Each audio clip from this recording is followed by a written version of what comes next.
Hello everyone, welcome to math mystery YouTube channel. मेरा नाम है महेंद्र सिंह और आज की वीडियो में हम करने जा रहे हैं CBSE class 10th chapter number 3 that is pair of linear equation in two variable. उसकी एक्सरसाइज 3.1 के क्वेश्चन एंड आंसर को आज हम सॉल्व करेंगे। तो चलिए अब हम शुरू करते हैं with the very first part of our video that is exercise 3.1। Now starting with the very first question जो कि है आफ्ताब टेल्स हिज डॉटर। जो एक पर्सन आफ्ताब है वो अपनी डॉटर को कहता है कि 7 years ago, आज से 7 साल पहले, I was 7 times as old as you were then, कि आज से 7 साल पहले मैं 7 times तुम्हारी एज का मल्टीपल था जो तुम उस प्रेजेंट एज में हो आज की डेट में। आल्सो 3 years फ्रॉम नाउ, और जो हमारी अब की प्रेजेंट एज है उसमें अगर हम 3 years आगे चले जाएं तो I shall be 3 times as old as you will be. तो हमें क्या करना है, represent this situation algebraically and graphically. इसको एल्जेब्रिकली एंड ग्राफिकली हमने रिप्रेजेंट करना है। तो चलिए अब हम इसको देखते हैं कैसे करते हैं। Let the present age of Aftab and his daughter be x and y years respectively. हम मान के चल रहे हैं यहाँ पर आफ्ताब की एज एक्स है और उसकी जो डॉटर की एज है वो वाई ईयर्स है। 7 years ago, अब क्वेश्चन को 1 by 1 हम रीड करेंगे। 7 years ago age of Aftab, जो हमने आफ्ताब की एज ली थी एक्स, 7 years ago मीन्स कि 7 साल पहले। अगर आज की डेट में उसकी एज है 20, तो 20 में से 7 माइनस कर देंगे। मान लो एक्स यहाँ पे था 20, तो 20 में से 7 माइनस किए तो बच गए 13, मीन्स की एक्स माइनस 7 लिखेंगे हम, क्योंकि वो पास्ट की बात कर रहा है। And 7 years ago age of Aftab daughter, जो उसकी डॉटर की एज होगी वो y माइनस 7 होगी, y माइनस 7। ठीक है, according to the given question हमें गिवन क्या है यहाँ पर, आई वॉज, जो सबसे फर्स्ट लाइन है, 7 years ago I was 7 times as old as you were then. तो जो आफ्ताब कहता है कि वो उसके डॉटर की एज के 7 times है, 7 times of his daughter age at that time. ठीक है, तो इसको सॉल्व कर लेते हैं हम। x minus 7, 7 into y minus 49। ठीक है, 7 इंटू 7 49। ये तो आपको बेसिकली इक्वेशन सॉल्व करनी आती होंगी। x और y वाली टर्म्स को एक साथ लिख लेते हैं। x minus 7 y equal to minus 49 plus 7। तो हमारे पास एक फर्स्ट इक्वेशन हमारे पास यहाँ पे क्रिएट हो जाती है, that is x minus 7 y is equal to minus of 42। तो ये आप नोट करके रख सकते हैं। Now we will write second equation. अब हम यहाँ पर देखते हैं सेकेंड इक्वेशन कैसे फॉर्म होगी।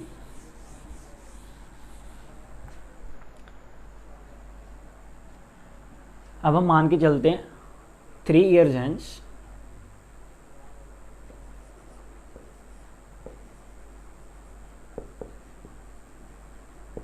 मीन्स कि अब से 3 साल आगे जो एज होगी आफ्ताब की, age of Aftab and age of Aftab's daughter, जो उसकी बेटी की एज होगी। तो 3 years आगे चलना है, मीन्स कि अगर अब आफ्ताब की एज 20 है तो 3 years आगे मीन्स कि 23, मीन्स कि अब यहाँ पे मान लीजिए x प्लस हमने 3 करना है, और सिमिलरली जो उसकी डॉटर की एज होगी दैट इज y प्लस 3। अब अकॉर्डिंग टू क्वेश्चन चलते हैं, रीड करते हैं हमें क्या गिवन है।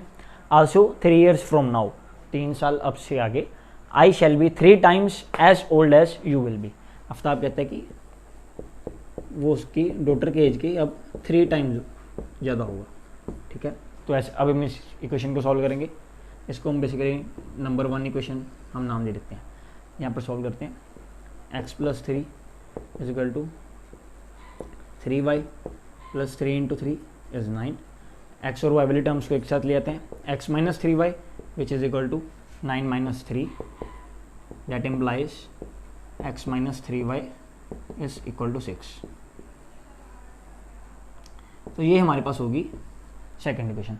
तो बेसिकली आपने क्वेश्चन को पढ़ना है अच्छी तरह से, स्टेप बाय स्टेप। अगर आप क्वेश्चन को पढ़ोगे तो आपको कोई भी मुश्किल नहीं होगी इक्वेशंस क्रिएट करने में। ठीक है, अब यहाँ पर हमने 2 इक्वेशंस क्रिएट कर लिए हैं। अब हम सीखेंगे कि इनको हम ग्राफिकली कैसे रिप्रेजेंट कर सकते हैं। ग्राफिकली रिप्रेजेंट करना मीन्स कि आपको उसको कार्टेशियन प्लेन पे रिप्रेजेंट करना है, तो उसके लिए आपके पास 2 कोऑर्डिनेट्स होने चाहिए, बेसिकली x और y। तो हम यहाँ पर x और y हमारे पास 2 इक्वेशंस बन चुके हैं और इन्हीं को यूज़ करके अब हम अपना ग्राफ को क्रिएट करेंगे। तो चलिए अब हम देखते हैं कि हम इन इक्वेशंस का ग्राफ कैसे बना सकते हैं।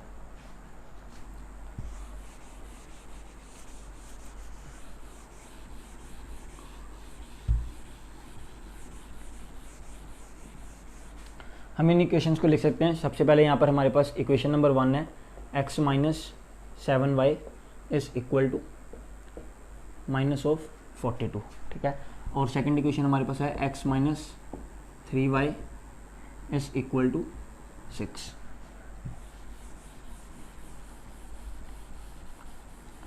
तो अब हमें कोऑर्डिनेट्स चाहिए ताकि हम उसको ग्राफ पे प्लॉट कर पाएँ। आपको कुछ नहीं करना है, आपने सिर्फ डमी वैल्यूज़ को पुट करते जाना है। डमी वैल्यूज़ कैसे, मान लीजिए सबसे पहले हम यहाँ पर एक चार्ट बनाएंगे, यहाँ पे लिखते हैं x और यहाँ पे लिखते हैं y।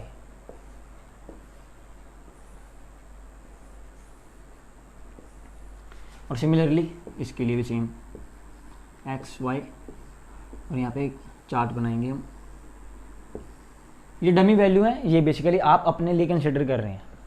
हाँ, आगे एग्जामिनर को आप दिखाना चाहते हैं तो वहाँ पे आप ड्रॉ करके भी दिखा सकते हैं। मान लीजिए सबसे पहले मैंने यहाँ पे x की वैल्यू को पुट कर दिया 0, तो जो y की वैल्यू आएगी वो क्या आएगी, x की वैल्यू यहाँ पे 0 पुट की, 0 minus 7y is equal to minus of 42, ठीक है।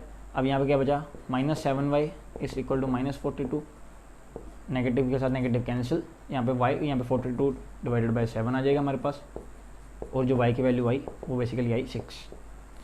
तो जब हमने x की वैल्यू को 0 पुट किया तो y की वैल्यू हमारे पास आई 6, ठीक है। सिमिलरली आप यहाँ पे y को भी 0 पुट करके रख सकते हैं तो x की वैल्यू आ जाएगी माइनस 42। लेकिन इतने ज़्यादा बड़े ग्राफ पे आपको इतने ज़्यादा पॉइंट्स प्लॉट करने की ज़रूरत नहीं है। आप कुछ ऐसी वैल्यू प्लॉट कीजिए ताकि वो एक ऐसी वैल्यू है जो इसके मैच करती हो, मीन्स की मैच इन द सेंस कि आप इजीली उसको प्लॉट कर पाएँ। तो मान लेते हैं हम यहाँ पर y को ले लेते हैं 7 ले लेते हैं, लेट्स सपोज हमने y को लिया 7, then x minus 7 into 7 is equal to minus of 42, x 7 7 जो 49 is equal to minus 42, that implies x is equal to minus of 42 plus 49। 49 में से आपको बेसिकली 42 माइनस करने हैं तो x की वैल्यू आपके पास आ जाएगी 7। तो जैसे ही आपने y को 7 पुट किया तो x की वैल्यू भी आ गई आपके पास 7। मैंने यहाँ पर y को 0 इसलिए .0 डमी वैल्यू इसलिए नहीं ली क्योंकि अगर मैं y को 0 करता तो x की वैल्यू आ जाती माइनस 42। तो इसके कंपैरिजन में आपको बहुत सारे पॉइंट्स वहाँ पे प्लॉट करने पड़ जाते ग्राफ पे। तो उसको इजी करने के लिए मैंने कोई भी ऐसी डमी वैल्यू सपोज की ताकि हम इजीली इन दोनों वैल्यूज़ को वहाँ पे प्लॉट कर पाएँ।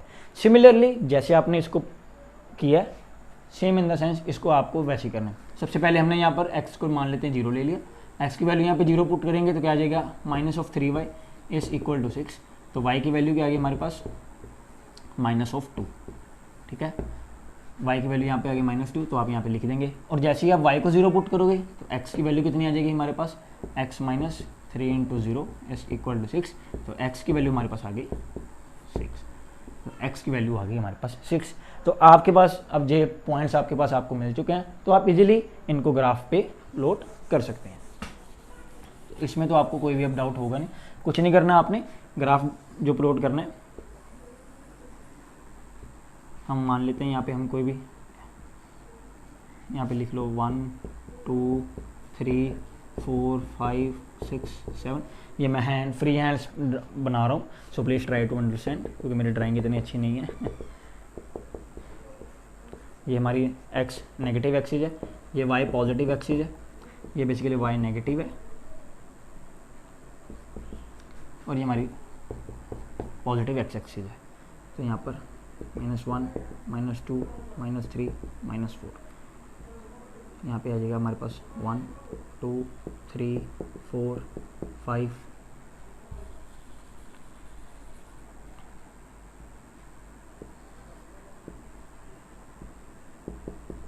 6 7।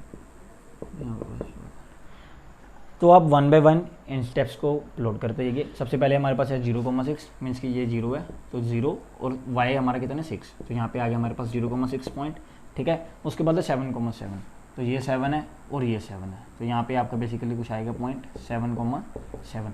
आपने रिप्रेजेंट करते जाना है और इन दोनों पॉइंट्स में से एक लाइन पास कर देनी है ऐसे, जैसे कि ये है।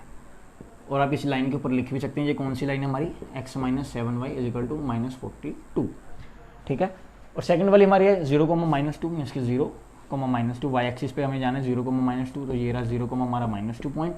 और नेक्स्ट पॉइंट है x एक्सिस पे 6 है और y एक्सिस पे हमें जाना है 0, मीन्स कि एक्स एक्सिस पे 6 है, तो वाई एक्सिस पे हमने कहीं मूव करना नहीं, तो ये हमारा पॉइंट हो गया 6,0। तो आप इस पॉइंट में से एक लाइन पास ऐसे कर देंगे, ठीक है। जब आप ग्राफ पे इसको अच्छी तरह से बनाएंगे with the help of scale, तो ये एक पर्टिकुलरली रिप्रेजेंट करेगा, एक डायग्राम, अच्छी से डायग्राम को रिप्रेजेंट करेगा। तो यहाँ पे आ जाएगा हमारे पास x - 3y = 6। तो कुछ नहीं था, क्वेश्चन नंबर 1 में क्या था कि सबसे पहले आपको स्टेप बाय स्टेप क्वेश्चन को पढ़ते जाना है और साइड बाय साइड इक्वेशंस को क्रिएट करते जाना है। जैसे ही आप इक्वेशंस को क्रिएट कर लोगे, उसके बाद आपने एक अलग चार्ट बना लेना है। ऐसे ही आपने एक्स और वाई की डमी वैल्यू लेते जाना है और जो जो पॉइंट्स आपको मिलते जाएंगे उनको ग्राफ पे प्लॉट कर देना है। ग्राफ पे जैसे ही आप प्लॉट करोगे तो आपके पास आपका डिजायर्ड आंसर आ जाएगा। तो चलिए अब हम देखते हैं second question. Now starting with the very second question, हमारे पास जो है the coach of cricket team का कोच है, ही और she buys 3 bats and 6 balls for 3900 rupees. उन्होंने 3 बैट खरीदे और 6 बॉल्स बाय की at the cost of rupees 3900।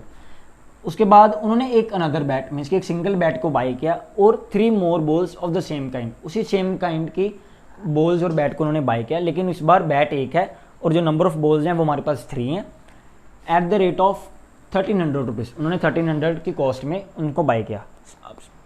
जैसे कि हमने फर्स्ट क्वेश्चन में किया, represent the situation algebraically and graphically. Graphically तो आप सीख ही चुके हैं, तो मैं आपको बताऊंगा कि यहाँ पर हमने इक्वेशंस कैसे क्रिएट करनी है। तो सबसे पहले हम मान के चलते हैं, लेट अस कंसीडर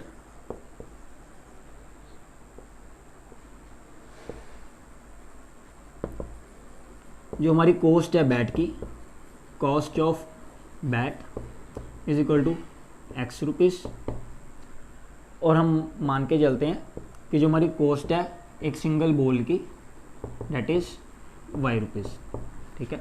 अब कुछ नहीं करना है, आपको step by step equations create करनी है। हम क्वेश्चन को पढ़ते हैं।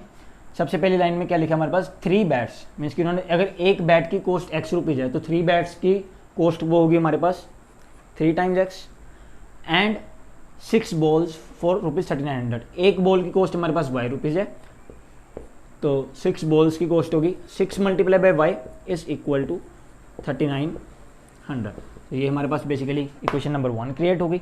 सेकंड इक्वेशन को क्रिएट करते हैं, later she buys another bat, एक ओनली सिंगल बैट, तो सिंगल बैट की कॉस्ट जो हमारे पास है x plus and 3 more balls of the same kind, तो 3 बॉल्स हैं, एक बॉल की कॉस्ट हमारे पास वाई रुपीज़ है, तो 3 बॉल्स की कितनी हो जाएगी 3 × y is equal to 1300 rupees. तो 1300 में उन्होंने बाई की है यहाँ पे, ठीक है। तो ये हमारे पास एक सेकंड इक्वेशन क्रिएट हो गई। कुछ नहीं करना है, अब आपके पास 2 इक्वेशंस बन चुकी हैं। सिमिलरली जैसे मैंने आपको पहले क्वेश्चन में बताया था कि आपको एक लाइन खींच लेने सेंटर में, एक्स और वाई पॉइंट्स प्लॉट कर लेने। बेसिकली एक्स की वैल्यू को 0 पुट कीजिए, वाई की वैल्यू निकल आ जाएगी, वाई को 0 पुट करेंगे, एक्स की वैल्यू निकल के आ जाएगी।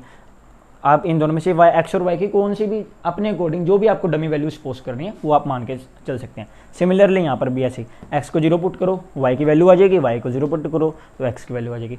आप इस इक्वेशन को और सिंप्लीफाई करके लिख सकते हैं। इसमें से अगर हम 3 को कॉमन लिख लें तो क्या आ जाएगा, एक्स प्लस 2y, मीन्स की डिवाइड कर दिया मैंने सारी इक्वेशन को 3 के साथ। बेसिकली कॉमन लेके आ जाओ तो डिवाइड करो तो वो एक ही बात है, तो 1300। तो आप इस इक्वेशन को इस फॉर्म में भी लिख सकते हैं।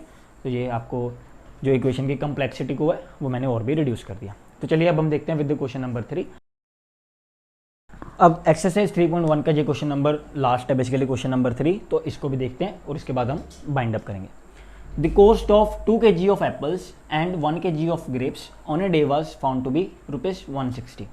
2 किलो सेब और 1 किलो जो हमारे पास अंगूर हैं, एक दिन में उनकी जो कीमत है वो की गई, जो कैलकुलेट की गई, दैट वाज ₹160। एक महीने के बाद after a month the cost of 4 kg of apples, और उसी एक महीने के बाद 4 किलो सेब और 2 किलो अंगूर की जो कॉस्ट हो गई, जो कीमत होगी, that was ₹300।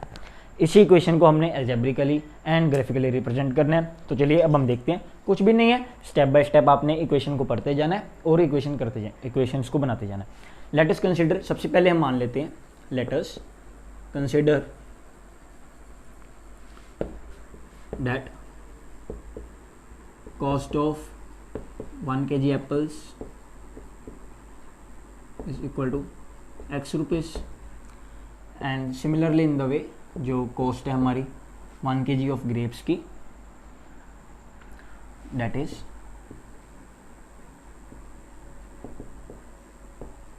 Y rupees. Means कि एप्पल्स और ग्रेप्स की जो हमने कॉस्ट है उसको एक्स और वाई रिस्पेक्टिवली मान लिया।